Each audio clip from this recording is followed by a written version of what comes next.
And time now for Mr. Marr's feature event, Auto History. Back to back. I got to load it. Go ahead. This week, in 1968, Lincoln introduced the Continental Mark III. Now, a focus group actually provided feedback that this was negative. And they didn't particularly care for it, but Lee Iacocca and Henry Ford II loved it, overruled the group, put it in production. But it did not carry any Ford or Lincoln badging. It was Continental. It was the only badges on it. I'd drive it. Yeah, I would too, with a 460 cubic inch engine under the hood, luxury interiors, including leather seating. Also this week, 1969 Dodge Charger Daytona breaks the 200 mile per hour on track. Buddy Baker went to the Alabama International Speedway after Chrysler got a hold of him to test the ongoing Daytona program for the Dodge. 30 laps, he recorded a lap speed of 200.096. Later in the day, he actually popped that up to 200.447, becoming the first person to officially do 200 mile per hour on a closed track.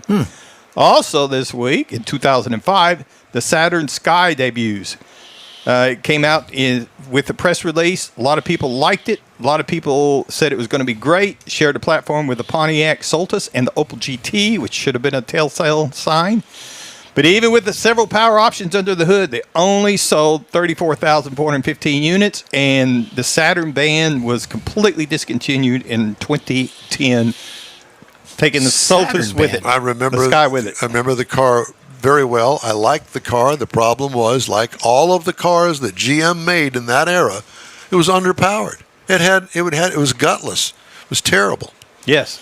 I think there's one on display down on the I-45. What's the Buick GMC dealer down there we just passed? Gay Pontiac? I think that there's one down there in their showroom. It used to be Gay Pontiac. Yeah. Now it's Gay Kia or something. Something like that. Yeah. The Gay family, Don Gay and Donnie Gay. Donnie Gay was a drag racer that damn near burned to death in a terrible fire in a funny car. But, a lot of history back there. Matter of fact, we drove past it, and I said, right there is where the drag strip used to be at the Walmart. Yep. Had a friend that built a front-engine dragster back in our days, back when we were still just coming out of high school. Why do you say it like that? Because I wanted you to realize that there are people that are almost as old as you are. But he took it over to... Who are they? You're such an ass. He took it over there, and Don Garlitz actually signed his license once he made the passes that he was supposed to. I never drove the car. I helped to do the burnouts out in front of the house. That's good because we know that you can't back up. Well, there's no reverse in it. And your license is signed by Sergeant Woodard. Yep. He was on TV last week. He was. Was he? Yeah, he was. He was talking We're about... going to try and see if he can join us next week to talk about driving with the Eclipse. He was talking...